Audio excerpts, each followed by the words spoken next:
This is the day that I would never forget. I struggled in English.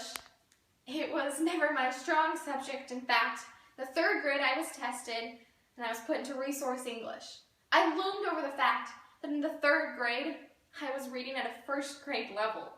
I felt brainless. Jumped to 5 years later and I was in the 8th grade. I was still in resource and I hated it. One day, I went to Mrs. Smith, my resource teacher, and I was bawling my eyes out. I told her that resource English was just too easy, that I wanted out right away. People always wonder why I wanted out so bad. I just wanted to be normal. I didn't want my MSP scores to be lowered because I was in resource, and I wanted my teachers to think I was just like any other student in their class. A week later, and Miss Smith gave me the okay to go to my first day of regular English. I walked into Miss Mapp's class, and I felt intimidated.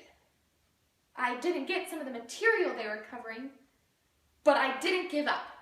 Giving up is for sissies, and I'm not a sissies. I was determined to get better. I studied and did my homework every night to get good scores, and I kept very organized. 8 weeks later, and I was back into Miss Smith's classroom. This was the big moment. I had an A in Miss Mapp's class, but would it be enough? As I approached Mrs. Smith's desk, she had an enormous glistening smile, and that made me feel better. "Jessica," she said, "Miss Maps and I think that you are ready to be put in regular English permanently." I was like a gazelle running for the first day of spring.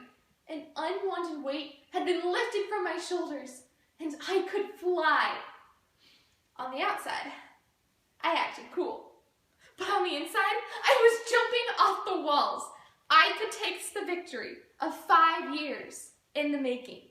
This was the moment that I would never forget. And I wanted to thank Miss Maps and Miss Smith for supporting me along the way. Sometimes it can be hard, but giving up is for sissies, and I'm not a sissy. Thank you.